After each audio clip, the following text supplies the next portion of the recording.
मैं जलसे में आ रहा था, रास्ते में कई नौजवानों को देखा मोबाइल पर बैठ करके रील्स देख रहे हैं, गाने देख रहे हैं। लड़कों का भी यही हाल है, लड़कियों का भी यही हाल है। आज आपके YouTube की हिस्ट्री पर जाके देखा जाए, गाने ज्यादा मिलेंगे, म्यूजिक ज्यादा मिलेगा, फिल्में ज्यादा मिलेंगी। ओ लोगो आओ जरा रब के कुरान को किसी अच्छे कारी की आवाज में तुम सुन तो लो। अल्लाह की कसम तुम म्यूजिक भूल जाओगे, तुम गाने भूल जाओगे। एलमू अन्नमल हयातुद दुनिया लअबू व लहवू व ज़ीना। अल्लाह फरमा रहा है, ऐ मेरे बंदो, ये दुनिया की जिंदगी तो खेल है, व लहवुन तमाशा है, व ज़ीनतुन और ज़ीनत है, आकर्षण है, एट्रैक्शन है। बच्चा छोटा है, खेल का दौर है। बच्चा थोड़ा बड़ा हुआ, 8 साल का हुआ, 10 साल का हुआ, व लहवुन अब तमाशा देखने लगा, अब टीवी देखने लगा, मोबाइल देखने लगा, यूट्यूब देखने लगा, वीडियो देखने लगा। वज़ीनतुन बच्चा थोड़ा बड़ा हुआ, लड़की थोड़ी बड़ी हुई, 15 साल के हो गए, 16 साल के हो गए। लड़की आईने के सामने खड़ी होकर के मेकअप करने लगी। लड़का अपने सर पर, अपने बाल पर, अपने चेहरे पर मेहनत करने लगा, अपनी पसंद का कपड़ा पहनने लगा, आईने में अपने आप को निहारने लगा, अपनी सेल्फी लेने लगा, अपने फोटो को फिल्टर कर करके लेने लगा। वज़ीनतुन इंसान की जिंदगी आकर्षण है, आकर्षण है, अट्रैक्शन है, जीनत। व तफाखुरुम बैनकुम शादी हो गई, बिजनेस करने लगा। मेरे पड़ोसी ने 1 लाख की प्रॉपर्टी खरीदी, मैं 10 लाख की खरीद के दिखाऊंगा। मेरे दोस्त ने सरकारी नौकरी हासिल कर ली, मैं भी मेहनत करके सरकारी नौकरी हासिल करूंगा। 1 लाख रुपया उसकी सैलरी है, मैं 2 लाख रुपया महीना कमा करके दिखाऊंगा। व तफाखुरुम बैनकुम मेरे बंदो, फिर वो दौर तुम्हारी जिंदगी में आता है, तुम एक दूसरे के ऊपर फख्र करते हो, एक दूसरे के ऊपर गुरूर करते हो, घमंड करते हो, एक दूसरे से अपने आप को बड़ा समझते हो। उसके बाद आखिरी दौर आया, इंसान बूढ़ा हो गया, उसके पोते पोतियां हो गए, उसके नवासे नवासियां हो गए। अब बैठ करके फख्र करता है, इतने मेरे बेटे, इतने मेरे पोते, इतने मेरे नाती, इतनी मेरी नतनी, इतने मेरे नवासे, इतनी मेरी नवासी, इतनी मेरी जमीन, इतनी मेरी जायदाद। व तकासुरुन फिल अमवाली वल औलाद।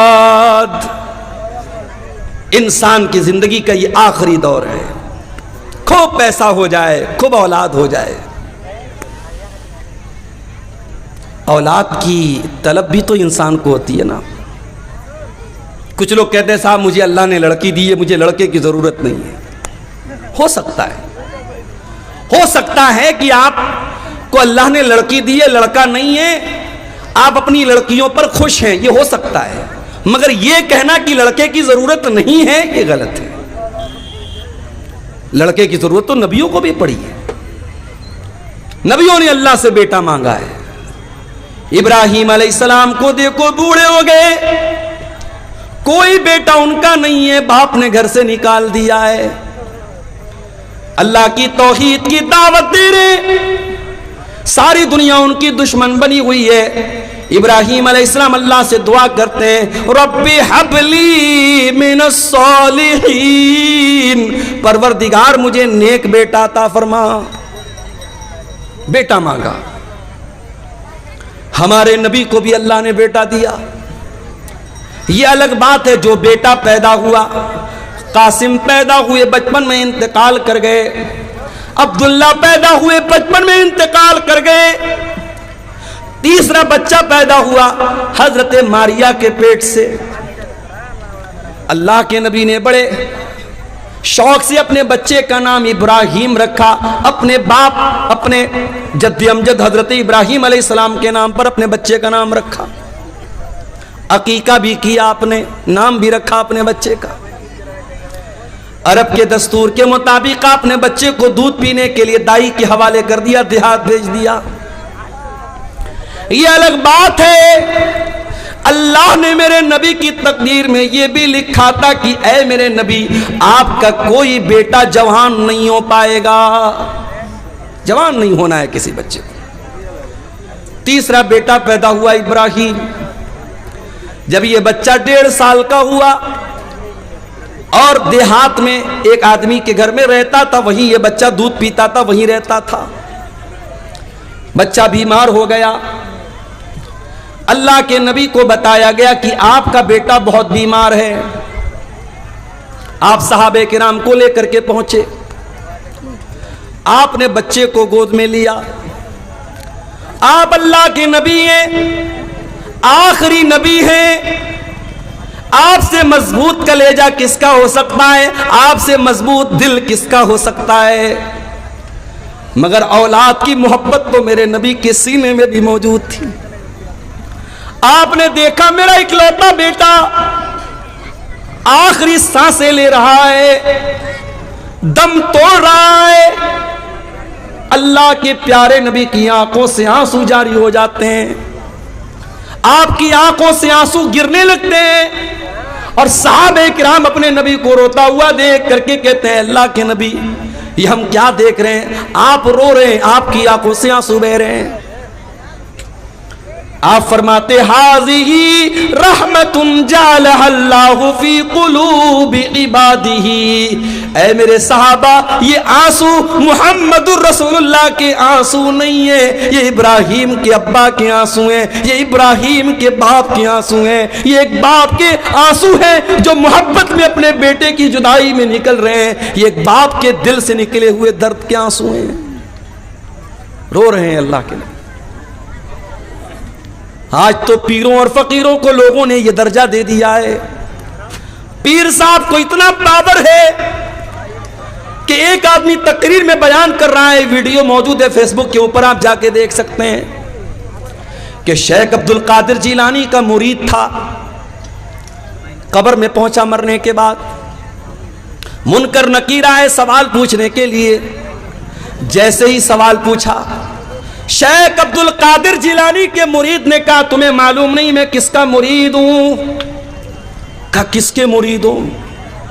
कहा मैं गौसे आजम का मुरीद हूं, मैं शेख अब्दुल कादिर जिलानी का मुरीद हूं। इतना सुनना था, मुनकर नकीर भाग गए। भाई तेरे से कोई सवाल नहीं करना, तुझसे कुछ नहीं पूछना, तू इतनी बड़ी हस्ती का मुरीद है। ये किस्से गढ़ने वाले, ये कहानियां गढ़ने वाले, ये करामतें गढ़ने वाले ये क्यों भूल जाते हैं कि अल्लाह के नबी से बड़ा कोई इंसान दुनिया में नहीं गुजरा, आपसे बड़े मर्तबे वाला कोई नहीं गुजरा। और आपका ये हाल है, आपका अपना बच्चा है, आपके हाथों में दम तोड़ रहा है और आप कुछ नहीं कर पा रहे हैं। यहां तो कितने मुर्दों को जिंदा कर दिया शेख अब्दुल कादिर जिलानी ने। या मेरे नबी अपने बच्चे को मरता हुआ देख करके रो रहे हैं और कुछ नहीं कर पा रहे। बेटा मर जाता है, मुहम्मदुर रसूलुल्लाह की आंख से आंसू निकलते और आप क्या कहते हैं? ओ लोगो, ओ मेरी प्यारी माँ बहनों, जब तुम्हारे किसी बच्चे का अल्लाह न करे कभी अगर इंतकाल हो जाए, तुम्हारा कोई अजीज अगर मर जाए, कोई रिश्तेदार अगर मर जाए, कोई करीबी अगर मर जाए और तुम्हें रोने का दिल चाहे, तुम्हारी आंखों से आंसू निकले, तुम्हें अपनी जबान से कोई लफ्ज निकालने का दिल चाहे, तो जरा अपने नबी का ये नमूना भी देख लेना। क्या फरमाया? इन्नल आइना तदमा वल कल्ब यहज़ुन वला नक़ूलु इल्ला मा यर्ज़ा रब्बुना।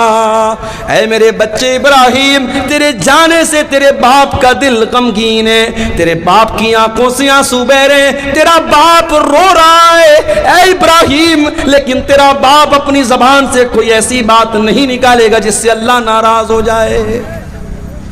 तो बेटे की ख्वाहिश तो सबको होती है मेरे भाई, नबियों को भी हुई थी। अल्लाह कह रहा है कि जिंदगी के ये अलग अलग दौर हैं, एक खेल का दौर था, एक तमाशे का दौर था, एक अट्रैक्शन का दौर था, एक खूब पैसा कमाने का दौर था, एक एक दूसरे पर फख्र करने का दौर था। और फिर एक आखिरी दौर आया कि ढेर सारे बच्चे हो गए, बड़ा खानदान हो गया, बड़ी प्रॉपर्टी बना ली, बड़ी जमीन बना ली। अब जरा गौर से सुनना सिमरिया वालों, अब अल्लाह ताला दुनिया की एक मिसाल बयान कर रहा है। कमसल गैसिन आजबल कुफ्फारा नबातुहु। मेरे बंदो, दुनिया की मिसाल अल्लाह बयान कर रहा है जैसे बारिश होती है। जब बारिश होती है तो सबसे ज्यादा कौन खुश होता है? किसान खुश होता है। किसान खुश होता है। बारिश ना हो किसान खुदकुशी कर लेता है, और बारिश सही समय से हो जाए किसान खुश हो जाता है। बारिश हो रही है, अब खेती लहलहाने लगी, हरी भरी हो गई। अल्लाह फरमाता है मेरे बंदों, मैं दुनिया की मिसाल दे रहा हूं। बारिश हुई, खेती हरी भरी हो गई। तुम यही जो तुमने धान का खेत लगाया, तुमने मकई का खेत लगाया, तुमने गेहूं का खेत लगाया, एक टाइम ऐसा आया ये हरी भरी जो खेती थी ये पीली हो गई, पक गई, तैयार हो गई। गेहूं तैयार हो गया, धान तैयार हो गया, मकई तैयार हो गई। तुम यही जो फतराहु मुस्फर्रा, कल तक जो पौधे हरे हरे थे आज पीले पीले हो गए, आज पक करके तैयार हो गए। सुम्म यकूनु हुतामा। पीछे कौन लोग बात कर रहे हैं? एकदम उनको हटाओ यहां से पहले। इतनी तमीज नहीं, स्टेज के पास माइक के पास बैठ के बात कर रहे हैं। सुम्म यकूनु हुतामा, फिर ये खेती जब पक करके तैयार हो गई उसको काट दिया गया। कोई खेती अपने खेत में कट करके उसको छोड़ा नहीं जाता, काट दिया जाता है जब तैयार हो जाती है। अभी मेरे पास जयनगरा कोई जगह है, जयनगर या जयनगरा इसी कटिहार में, वहां के लोग मेरे पास आए, नवंबर में टाइम मांग रहे थे। मैंने कहा भाई दिसंबर में ले लो। बोले नहीं मौलवी साहब, अभी मकई कटी है, अब दिसंबर में जब आप मांग रहे टाइम दे रहे हैं तो उस टाइम फिर हमारी दोबारा खेती लग जाएगी, हम नहीं दे सकते। खेती का समय होता। मैं किसान नहीं हूं, मैं खेती नहीं करता हूं, लेकिन खेती करने वालों के साथ रहते हुए इतना जान गया हूं कि खेती करने का एक टाइम है, खेती काटने का एक टाइम है। खेती तैयार तो फिर उसको कोई रोकता नहीं, खेती को काट लिया जाता है। अल्लाह फरमाता है सुम्मा यकूनु हुतामा, फिर खेती को काट लिया जाता है। ऐ मेरे बंदो, तुम्हारी दुनिया की जिंदगी भी ऐसी ही है। तुम्हारी जवानी जब होती है तुम हरे भरे होते हो, फिर बुढ़ापा आता है, 40 साल के हो गए, 50 साल के हो गए, अब तुम पक चुके हो, पीले पड़ चुके हो। कभी देखा है आपने बॉलीवुड की बड़ी बड़ी हीरोइनें जो एक एक करोड़ कितने कितने करोड़ रुपए लेती हैं फिल्मों के, जब इनकी जवानी ढल जाती है, इनके बाल सफेद हो जाते हैं, फिर उनको कोई नहीं पूछता है। उम्र खत्म हो गई, अट्रैक्शन खत्म, सौंदर्य खत्म, ब्यूटी खत्म। इंसान जब बूढ़ा होने लगता है उसके जिस्म की फिटनेस खत्म होने लगती है। कोई लाखों में हजारों में कोई एक होता है जो बहुत ज्यादा कसरत करता हो, बहुत ज्यादा जिम जाता हो, बहुत ज्यादा अपनी ग़िज़ा पे ध्यान देता हो, तो वो भी 50 साल तक 55 साल तक अपने आप को मेंटेन रखेगा। फिर उसके बाद तो उस पर भी बुढ़ापा आना है ना भाई। बुढ़ापे की कोई दवा नहीं है, बुढ़ापे का कोई इलाज नहीं है। अल्लाह फरमाता है मेरे बंदो तुम कल तक हरे भरे थे, आज बुढ़ापा आ गया, पक गए। सुम्मा यकूनु हुतामा, और जिस तरीके से खेती जब पक जाए तो खेती को काट लिया जाता है। ऐ मेरे बंदो, एक दिन ऐसा आएगा, मौत का फरिश्ता आएगा और तुम्हें काट डालेगा, तुम्हें खत्म कर देगा। इसी गांव के एक साहब ने बताया, 2 साल का बच्चा तालाब में डूब करके इंतकाल कर जाता है, माँ बाप सब्र करने के सिवा कुछ नहीं कर पाते। इसी कटिहार के एक भाई ने बताया, उनके वालिद रास्ते से जा रहे थे, बाइक से एक्सीडेंट होता है, वालिद साहब ऑन द स्पॉट इंतकाल कर जाते हैं। कितने हादसे अपनी आंखों से हम देखते हैं कितने जवानों के जनाजे अपने हाथों से हम उठाते हैं। मरने वाले बच्चे भी होते हैं, मरने वाले जवान भी होते हैं, मरने वाले बूढ़े भी होते हैं। मौत का फरिश्ता कभी यह देख के नहीं आता कि आपकी उम्र हो गई कि नहीं। मौत का फरिश्ता अल्लाह के हुक्म से आता है। सुम्मा यकून हुतामा, एक दिन तुमको कट जाना है, मर जाना है, दुनिया से चले जाना है।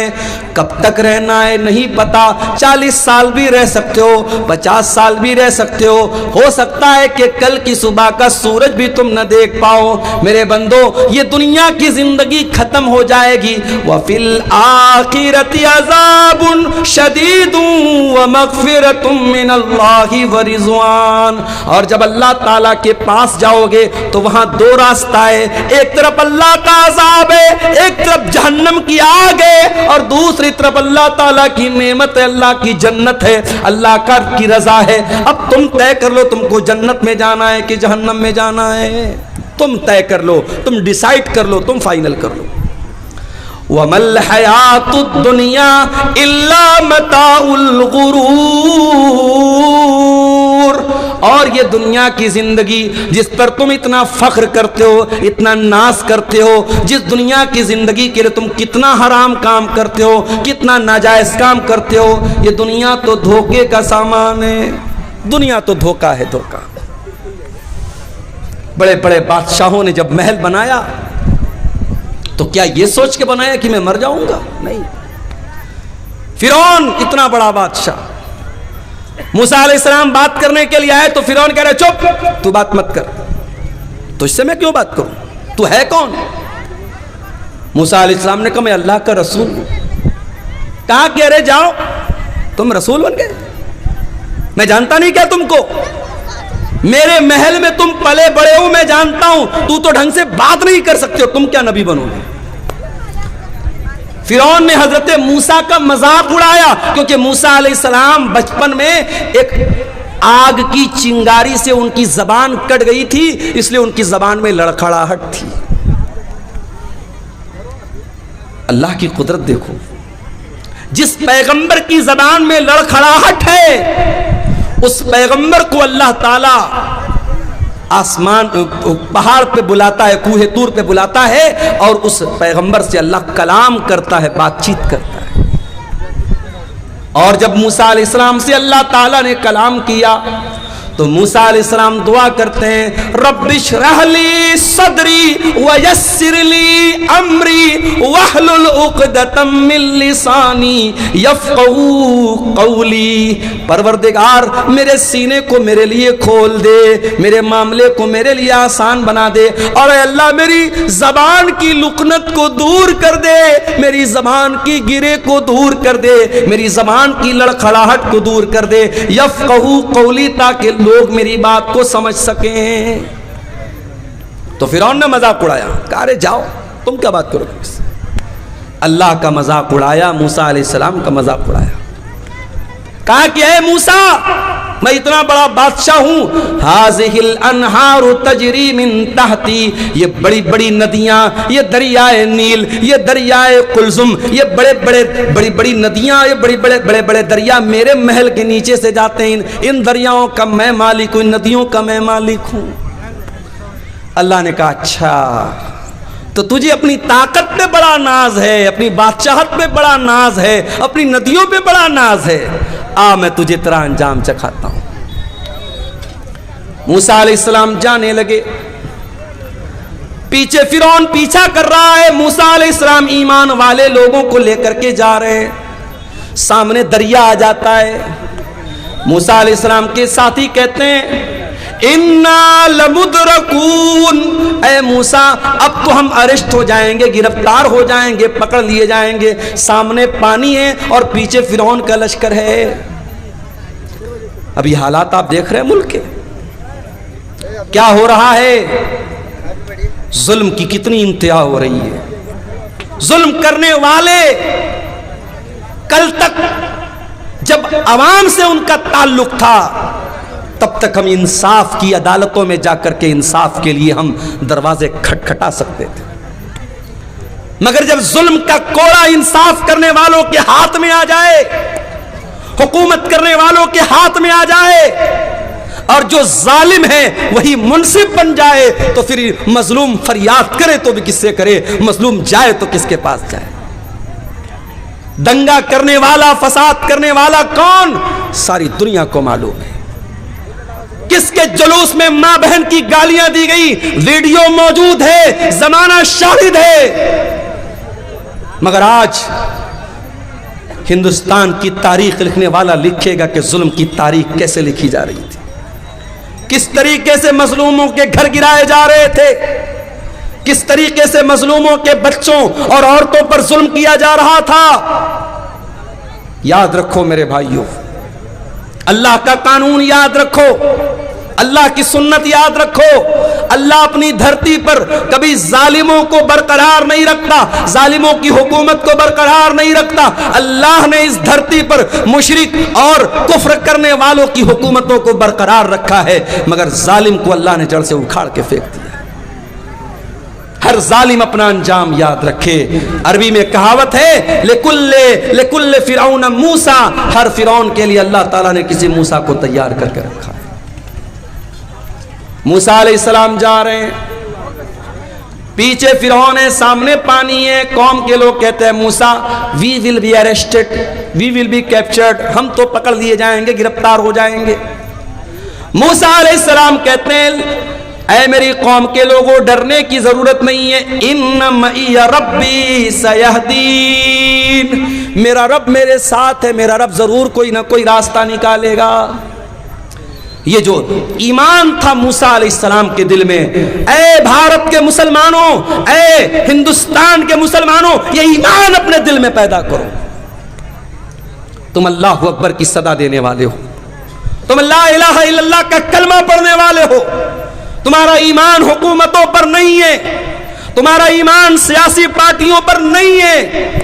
इन सियासी पार्टियों ने कल भी इस्तेमाल किया था, आज भी तुम्हें इस्तेमाल कर रहे हैं और आइंदा भी करते रहेंगे। तुम ईमान लाए हो रब्बे वाहिद की जात पर, उस अल्लाह की जात पर अपने ईमान को मजबूत करो, उस अल्लाह से अपने ताल्लुक को जोड़ दो मेरे भाई। मूसा अलैहिस्सलाम ने कहा मेरा रब मेरे साथ है, वो जरूर कोई ना कोई रास्ता निकालेगा।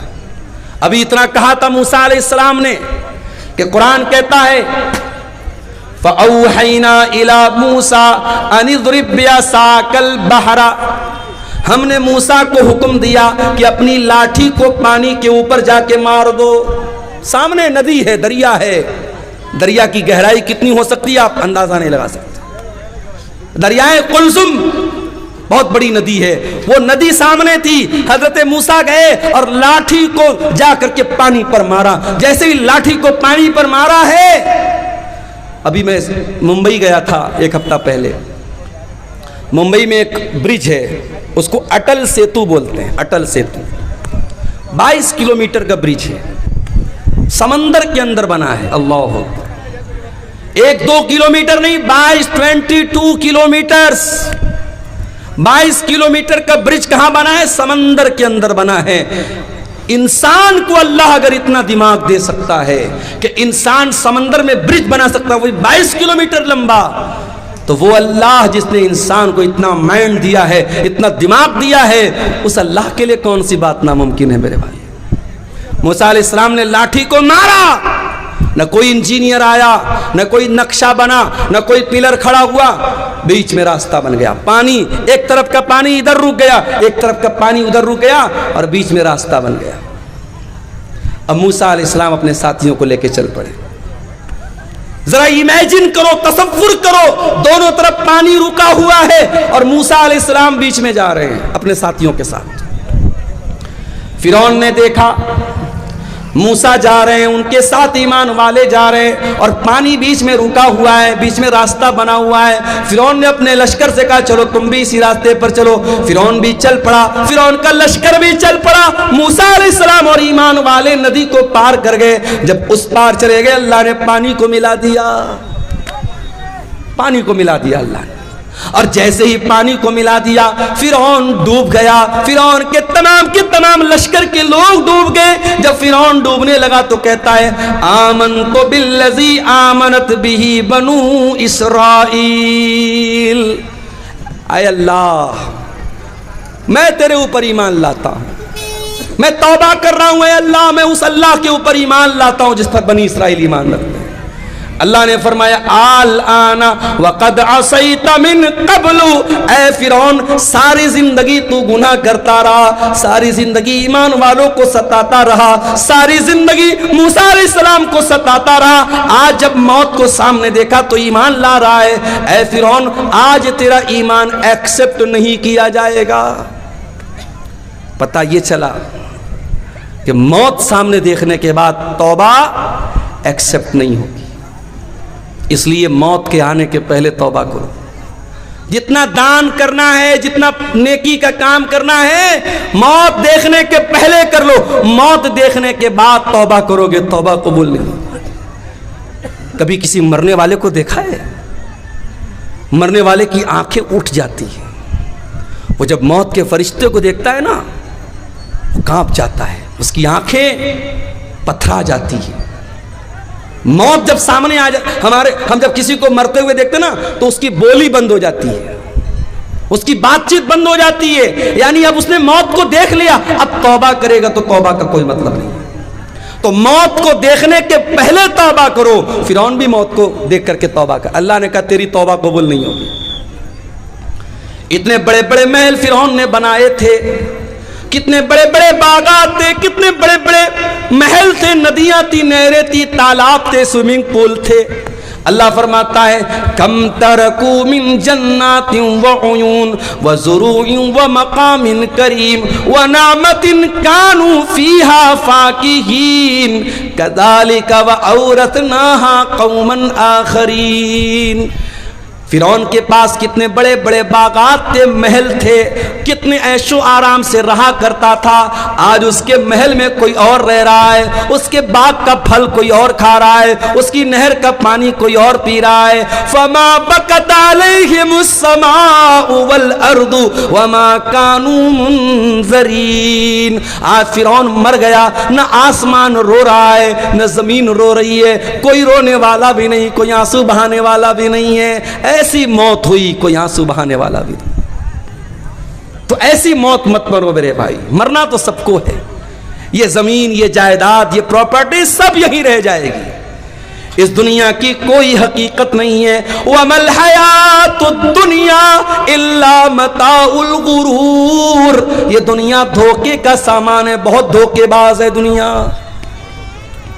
इंसान गुनाह करता है, उसे लज्जत मिलती है, उसे मजा आता है। मोबाइल पर गंदा वीडियो देखा, मजा आया। किसी लड़की को छेड़ दिया, मजा आया। शराब के 2-4 पैग लगा लिए, मजा आया। जिना कर लिया, मजा आया। मगर 10 मिनट के बाद, 1 घंटे के बाद, 1 दिन के बाद गुनाह का ये खुमार उतरेगा, तब एहसास होगा मैंने क्या कर दिया, मैंने क्या कर दिया, मैंने किसको नाराज कर दिया, मैंने ये क्या कर दिया। एहसास होगा मेरे भाई। अगर दिल में ईमान है, गुनाह के बाद एक न एक बार एहसास होगा। गुनाह के अंदर लज्जत है, गुनाह के अंदर मजा है, मगर गुनाह इंसान को बर्बाद कर देता है। इस दुनिया के चक्कर में पड़ के तुम गुनाह कर रहे हो, दुनिया की औरतों के चक्कर में पड़ के जवानी बर्बाद कर रहे हो। अरे चक्कर में पड़ना है तो जरा जन्नत की औरतों के चक्कर में पड़ो।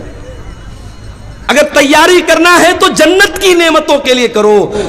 दुनिया की औरतों के साथ, दुनिया की लड़की। अभी मैं पटना गया था, एक सफर था मेरे, हमारे एक दोस्त थे साथ में। पटना की मार्केट में मैंने देखा एक नकाब पोश लड़की, बुर्का वाली लड़की गैर मुस्लिम लड़के के साथ टहल रही है। हमारे एक साथी थे बनारस के। मैंने कहा देखो भाई ये क्या हो रहा है। बोले मौलाना कोई हैरत की बात नहीं है। मैंने कहा क्यों? कहा ये टाइम पास है। लड़की को भी पता है कि मैं टाइम पास कर रही हूं, लड़के को भी पता है मैं टाइम पास कर रहा हूं। दोनों सीरियस नहीं है, घूम रहे हैं। ऐसा भी होता है कि लड़की एक लड़के के साथ सुबह घूम रही है, दोपहर में दूसरे लड़के के साथ घूम रही है, शाम को तीसरे लड़के के साथ घूम रही है। ये चल रहा है, टाइम पास हो रहा है। ये औरतें हैं दुनिया की, ये लड़कियां हैं दुनिया की। और जन्नत की औरतें कैसी होंगी? लम यतमिसहुन्ना इंसुन क़ब्लहुम वला जान। जन्नत की औरतें इतनी पाक दामन होंगी, इतनी पाक साफ होंगी, उनको किसी इंसान ने कभी टच न किया होगा, कभी छुआ नहीं होगा, न इंसान ने न जिन्नात ने कभी टच नहीं किया होगा। दुनिया की औरतें, उनके साथ बहुत सारी गंदगी भी लगी हुई है। जाहिर है इंसान की बॉडी है, इंसान पेशाब भी करता है, पाखाना भी करता है, नाक से गंदगी भी निकलती है, बलगम भी निकलता है। औरतों के साथ दुनिया के और भी मसले मसाइल हैं, लेकिन जन्नत की औरतों के साथ कोई मसला मसाइल नहीं होगा। वलहुम फीहा अज़वाजुम मुत्तहरतुन, दुनिया की औरतों के साथ तो बहुत सारे मसाइल और गंदगियां हैं, लेकिन जन्नत की औरतें बिल्कुल पाक और साफ होंगी। अब्दुल्लाह इब्न अब्बास इस आयत की तफसीर में कहते हैं, ला यहिज़ना, जन्नत की औरतों को पीरियड नहीं आएगा, वला युहदिसना, उनको पेशाब व पाखाना की हाजत न होगी, वला यतनखमना, उनको थूक और बलगम की गंदगी नहीं होगी। पाक और साफ औरतें। दुनिया में जो औरत दुपट्टा ओढ़ती है, ओढ़नी ओढ़ती है, पर्दा करती है, समझ जाओ कि वो जन्नती औरत है, इसलिए कि जन्नत की औरत के सर पर भी दुपट्टा होगा। अल्लाह के नबी फरमाते हैं, बुखारी और मुस्लिम की रिवायत है, लवित्तलात इलत दुनिया, अगर दुनिया की, अगर जन्नत की औरत दुनिया में एक मर्तबा झांक दे, एक नजर डाल दे, मलात मा बैनहुमा रीहा, उसकी खुशबू से जमीन व आसमान भर जाएंगे। इतनी बेहतरीन खुशबू, जन्नत की औरत सिर्फ एक नजर झांक दे दुनिया में, उसके परफ्यूम से, उसके फ्रेग्रेंस से, उसकी खुशबू से, उसके सेंट से दुनिया भर जाएगी। वला नसीफुहा अला रासिहा खैरुम मिनद दुनिया व मा फीहा, और जन्नत की औरत के सर पर जो दुपट्टा होगा, अल्लाहु अकबर, अल्लाह ने जन्नत की औरत के सूट का जिक्र नहीं किया, उसके गाउन का जिक्र नहीं किया, उसके फ्रॉक का जिक्र नहीं किया। अल्लाह के नबी कह रहे जन्नत की औरत के सर पर जो दुपट्टा होगा, वो दुपट्टा भी दुनिया और दुनिया की तमाम दौलत से बेहतर होगा। आज मैं मंगल बाजार में कुछ मार्केटिंग करने गया, तो हम लोग तो बनारस के लोग हैं ना, बनारस में कपड़ा बनता है, तो हम लोग कपड़े को हाथ लगा के समझ जाते हैं कि कपड़ा की क्वालिटी क्या है। जो बनारस के अंसारी लोग हैं, जिनको जुलाहा कहते हैं, तो वो कपड़े का कारोबार ही करते, तो उनको मालूम है कि कपड़े की क्वालिटी क्या होती है। एक मर्तबा अल्लाह के नबी के पास रेशम का कपड़ा आया। रेशम का कपड़ा उस जमाने में भी बड़ा कीमती माना जाता था, आज भी बहुत कीमती माना जाता है। बनारस में आप जाएंगे साड़ी की मार्केट में, 500 रुपये की साड़ी भी है, 50,000 रुपये की भी साड़ी है। 50,000 की साड़ी में क्या स्पेशल है, उसमें प्योर रेशम है, प्योर सिल्क है, और उसमें ओरिजिनल सोने की जरी है, तो उसकी कीमत 50,000 रुपया भी है। बड़ी बड़ी बॉलीवुड की जो हीरोइन होती है, उनका जो लहंगा होता है, जो साड़ी होती है, बनारस से तैयार होकर जाती है। तो अल्लाह के रसूल सल्लल्लाहु अलैहि वसल्लम के पास रेशम का कोई कपड़ा आया। अब सहाबे किराम अरब के रहने वाले थे, रेशम वहां नहीं बनता था, रेशम का कपड़ा नहीं मिलता था, मोटे मोटे कपड़े मक्के में पहने जाते थे, टाट वगैरह टाइप के कपड़े, जूट वगैरह के कपड़े पहने जाते थे। तो जब ये रेशम का कपड़ा आया, तो सहाबा उसको छू करके कहने लगे कि कितना सॉफ्ट है, कितना मुलायम है, कितना नर्म है। सहाबे किराम को बड़ी हैरत होने लगी। अल्लाह के प्यारे नबी ने फरमाया, अताजबूना मिन हाजा, ऐ मेरे सहाबा, तुम्हें इस पर बड़ा ताज्जुब हो रहा है, बड़ा आश्चर्य हो रहा है, बड़ी हैरत हो रही है। लमनादिलु साद इब्न मुआज़ फिल जन्नत खैरुम मिन हाजा, ऐ मेरे सहाबा, जन्नत में हजरत साद बिन मुआज़ को जो हैंड करचप मिलेगा, जो रुमाल मिलेगा, जो दस्ती मिलेगी, जो मिंदिल मिलेगा, ऐ मेरे सहाबा, ये दुनिया के रेशम का कपड़ा फेल है उस जन्नत के रुमाल के सामने। इतना सॉफ्ट होगा हजरत साद बिन मुआज़ का रुमाल। जब जन्नत का रुमाल इतना सॉफ्ट होगा, तो जन्नत का कपड़ा कितना प्यारा होगा।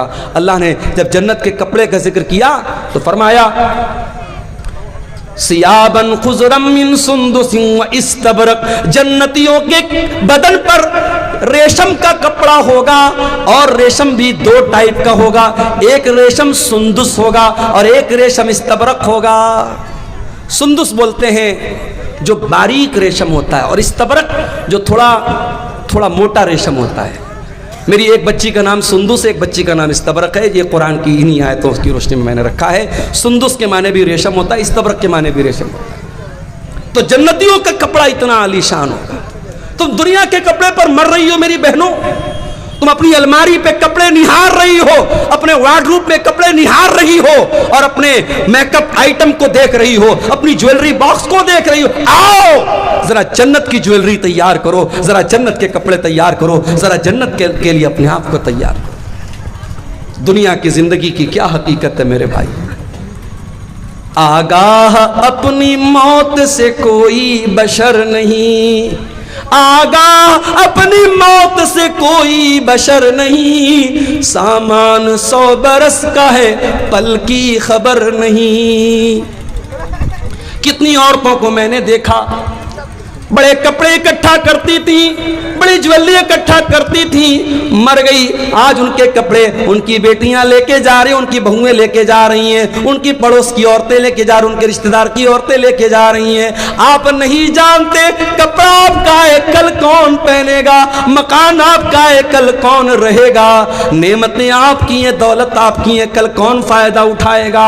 आगाह अपनी मौत से कोई बशर नहीं, सामान 100 बरस का है पल की खबर नहीं।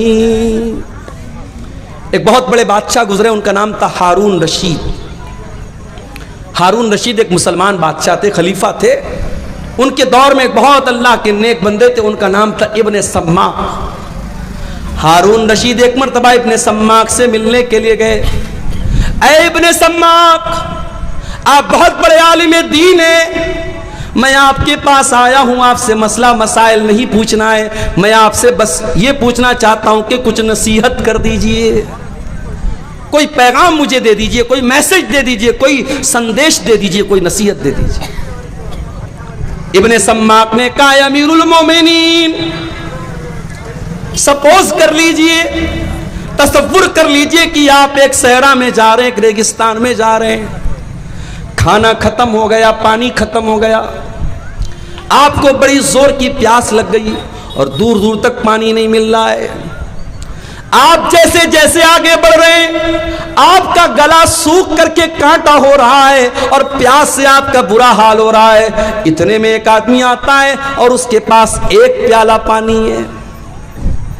उसने कहा, ऐ खलीफा, मैं आपको एक प्याला पानी देने को तैयार हूं, शर्त यह है कि आप अपनी आधी बादशाहत मुझे दे दें।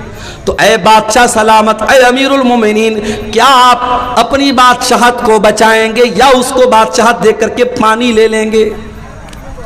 हारून रशीद ने थोड़ी देर सोचा, कहा कि ऐ इब्ने सम्माक, मैं बादशाहत दे दूंगा, पानी ले लूंगा, क्योंकि जान बचाना जरूरी है, मेरी जान जा रही है प्यास के मारे, मैं आधी बादशाहत दे दूंगा और पानी ले लूंगा। इब्ने सम्माक ने कहा, बादशाह सलामत, अब सपोज कर लो वो पानी आपने पी लिया, अब वो पानी आपकी बॉडी में जाकर के अटक गया, अब आपको जोर की पेशाब लग गई, लेकिन पेशाब के रास्ते से पेशाब नहीं निकल पा रहा है, आप बेहाल हो गए, आपको अपनी जिंदगी खतरे में नजर आने लगी, आप पेशाब के रुक जाने से आप परेशान हैं। इतने में एक दूसरा आदमी आता है और वो कहता है, ऐ अमीरुल मोमिनीन, आपको मैं ऐसी दवा दे दूंगा कि आपका पेशाब निकल आएगा, आप रिलैक्स फील करेंगे, आपका दर्द खत्म हो जाएगा, शर्त यह कि आप अपनी बाकी आधी बादशाहत मुझे दे दें। तो ऐ बादशाह सलामत, क्या आप अपनी जान बचाएंगे या उसको अपनी बादशाहत दे देंगे?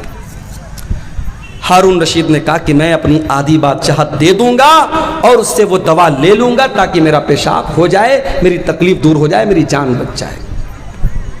इब्ने सम्माक ने कहा, बस ऐ हारून रशीद, फंजुर या अमीर अल मोमिनीन इला मुल्की का हाजत तवीली वल अरीस। ऐ बादशाह सलामत, इतनी लंबी चौड़ी आपकी बादशाहत है, ला तुसावी शरबतन व बउलतन, इतनी बड़ी बादशाहत की क्या हैसियत है कि पेशाब के चंद कतरे और पानी के चंद कतरों की वैल्यू आपकी सारी हुकूमत के बराबर है। ऐ बादशाह सलामत, कभी इस हुकूमत पर नाज न करना, कभी गुरूर न करना, अगर वक्त पड़ गया तो पानी के चंद कतरों के बराबर आपकी बादशाहत है और पेशाब के चंद कतरों के बराबर आपकी बादशाहत है। मेरे भाइयों, यह है दुनिया की हकीकत। दुनिया के पीछे मत मरो मेरे भाइयों। हर जुमा के दिन आप सुनते हैं इमाम साहब सूरह आला की तिलावत करते हैं, बल तुसिरूनल हयातद दुनिया वल आखिरतु खैरुम व अबका। मेरे बंदो, तुम दुनिया की जिंदगी को तरजीह देते हो, तुम दुनिया की जिंदगी को ऊपर रखते हो, जबकि आखिरत की जिंदगी ज्यादा बेहतर और ज्यादा बाकी रहने वाली है। तुम्हें तो आखिरत की तैयारी करना चाहिए। अब सवाल पैदा होता है कि क्या हम दुनिया में ना रहें, दुनिया का हक अदा ना करें, बीवी का हक अदा ना करें, बच्चों का हक अदा ना करें? नहीं, ये इस्लाम की तालीम नहीं है। हमें दुनिया में रहना है, हमें बीवी का हक भी अदा करना है, हमें बच्चों का हक भी अदा करना है, हमें माँ बाप का हक भी अदा करना है, लेकिन हमें दिल नहीं लगाना है दुनिया से। जगह जी लगाने की दुनिया नहीं है, ये इबरत की जा है, तमाशा नहीं है। दिल लगाओ तो जन्नत से लगाओ, दिल लगाओ तो आखिरत से लगाओ। दुनिया दिल लगाने का ठिकाना नहीं है। दुनिया में कैसे रहना है? अल्लाह के प्यारे नबी अब्दुल्ला इब्न उमर का कंधा पकड़ करके कहते हैं, कुन फिद दुनिया का गरीब। ऐ अब्दुल्ला, दुनिया में ऐसे जिंदगी गुजारो जैसे परदेसी जिंदगी गुजारता है। बिहार के बहुत सारे लोग बंबई में रहते हैं, बंबई में दंगा हो जाता है, फसाद हो जाता है, तो बंबई में जो बिहार का रहने वाला, यूपी का रहने वाला, बंगाल का रहने वाला आदमी है, वो डर जाता है कि यार मेरा तो यहाँ कोई नहीं है, ये तो परदेश है, मेरा गांव नहीं है, मेरा इलाका नहीं है, मेरा क्या होगा। वो रहता है बंबई में, कमाता है बंबई में, खाता है बंबई में, मगर उसे अपना असल वतन याद रहता है। वो कटिहार के फला गांव का रहने वाला है, वो गांव से याद रहता है। अल्लाह के नबी फरमाते हैं, तुम दुनिया में इस तरीके से जिंदगी गुजारो जैसे कोई अजनबी, कोई परदेसी जिंदगी गुजारता है। औ आबिरु सबीलिन, या ऐसे जिंदगी गुजारो जैसे कोई मुसाफिर जिंदगी गुजारता है। मुझे कल कटिहार से निकलना है, इंटरसिटी पकड़ना है, इंटरसिटी पटना जा रही है, रास्ते में बेगूसराय भी आ रहा है, रास्ते में मानसी भी आ रहा है, रास्ते में महेश खुंड भी आ रहा है, रास्ते में बरौनी भी आ रहा है। मुझे भूख लगेगी, मैं उतर करके चिप्स ले लूंगा, मैं बिस्किट ले लूंगा, मैं नमकीन ले लूंगा, मगर मुझे मालूम है मुझे पटना तक जाना है, मेरी मंजिल पटना है, मेरी मंजिल बनारस है। मैं जा करके ठहरूंगा अपनी मंजिल पर, मैं जा करके रुकूंगा अपनी मंजिल पर। मैं बीच के स्टेशनों से फायदा तो उठा सकता हूं, मगर मेरा टारगेट मेरी मंजिल होगी, मेरा मकसद मेरी मंजिल होगी। अल्लाह के नबी कह रहे हैं, दुनिया में ऐसे जिंदगी गुजारो जैसे मुसाफिर जिंदगी गुजारता है। और सहाबे किराम हमारी तरह रात में 2-2, 3-3 बजे तक तकरीर नहीं सुनते थे। नबी ने इतनी हदीस बयान की, अब्दुल्ला इब्न उमर ने सुन लिया। अब अब्दुल्ला इब्न उमर खुद कहते हैं, ओ लोगो कान खोल करके सुन लो, इज़ा अस्बहत फला तंतज़िरिल मसा, जब सुबह हो जाए तो शाम का वेट न करो, शाम की प्रतीक्षा न करो, शाम का इंतजार न करो। शाम हो जाए तो सुबह का इंतजार न करो। ओ मेरी प्यारी माँ बहनों, ओ मेरे प्यारे नौजवान साथियों, जाओ जरा बिस्तर पे सोने के पहले ये हदीस याद कर लेना, ये सोच करके बिस्तर पे जाना, आय अल्लाह अगर आज की रात मेरी जिंदगी की आखिरी रात हो गई, आय अल्लाह सारे आमाल तो गुनाहों से भरे हैं, सारा रजिस्टर तो गुनाहों से भरा है। अय अल्लाह अगर इसी हाल में तेरे पास चला गया, अय अल्लाह तो इसी हाल में तेरे पास में चली गई, अय अल्लाह मेरा क्या बनेगा, मेरा क्या हाल बनेगा। मेरे प्यारे साथियों, जब रात में बिस्तर पे सोने जाया करो तो ये एक बार सोच लिया करो। अल्लाह के हजरत अब्दुल्ला इब्न उमर कहते हैं, जब शाम हो जाए तो सुबह का इंतजार मत किया करो, और सुबह हो जाए तो शाम का इंतजार मत किया करो। और आगे फरमाते हैं, वखुज़ मिन सिहतिका लिमरज़िका, और जब तुम्हारी तंदुरुस्ती मौजूद है तो तुम बीमारी के दिन की तैयारी कर लो, और अपनी जिंदगी में मौत की तैयारी कर लो, मौत की तैयारी कर लो। माशाअल्लाह कटिहार बड़ी तरक्की पर है। मैं आज मार्केट में गया, हमारे कुछ दोस्त लोग भी साथ में थे, कितने बड़े बड़े रेस्टोरेंट बन गए हैं। स्टेशन के सामने एक छोटा सा होटल था, बिस्मिल्ला होटल। आज गया तो देखा बहुत बड़ा सा रेस्टोरेंट बना है, उसका नाम है तंदूरी महल। बड़े बड़े होटल खुल रहे हैं कटिहार में। अभी हैदराबाद में गया था, 1-2 महीना पहले मेरा सफर था, कुछ साथियों के साथ रात में निकला। मेरा ख्याल है कि रात के 12 या 1 बज रहे थे। दोस्तों ने कहा चलिए मौलाना आपको चाय पिलाते। मैंने कहा यार 12-1 बज रहा है, चाय मिलेगी? बोले चलिए आप हैदराबाद में। हैदराबाद में चाय की एक बहुत बड़ी दुकान है, नाम नोट कर लो, कभी जाना तो चाय पी लेना, नीलोफर होटल। नीलोफर नाम है, लड़की का नाम नहीं बता रहा, होटल का नाम बता रहा हूं, नीलोफर। रात के 1 बजे मैं गया साथियों के साथ। मैं सोचा यार रात का 1 बजा है, 2-4 लोग वहां होंगे। गया तो वो भीड़ है, रश है, मर्दों का, औरतों का, लड़कों का, लड़कियों का, मुसलमानों का इलाका है, मुस्लिम मेजॉरिटी इलाका है और रश भरा पड़ा है।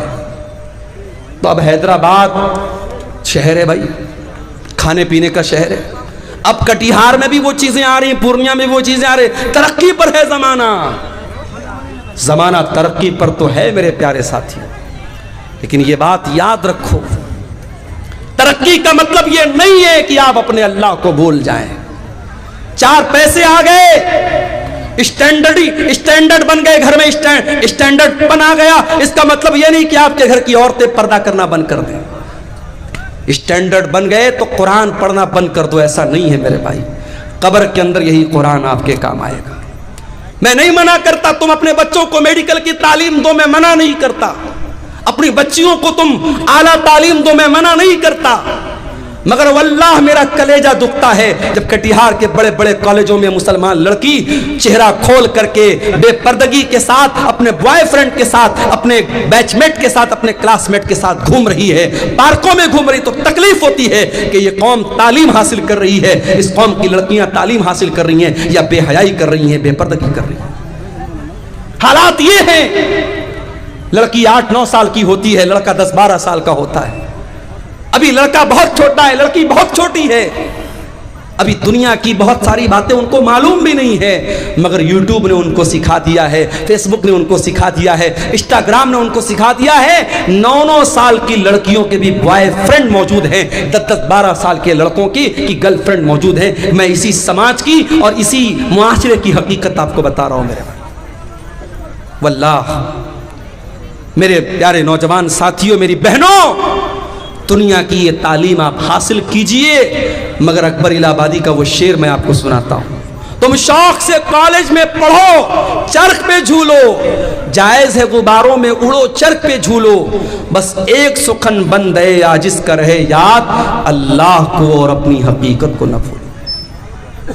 आप कितने बड़े कॉलेज में भी पढ़ लीजिए, लेकिन आपको ये नहीं भूलना है कि आप मुसलमान हैं। अल्लाह की कसम, कर्नाटक की वो लड़की जो नकाब में स्कूल जा रही थी, कॉलेज जा रही थी, और दंगाइयों ने और फसादियों ने उसको देख करके नारा लगाया था, और उस लड़की ने जिसका नाम मुस्कान था, उसने नारे तकबीर की सदा बुलंद की थी, अल्लाह अकबर कहा था। सारी दुनिया के मुसलमानों ने उस लड़की पर फख्र किया था।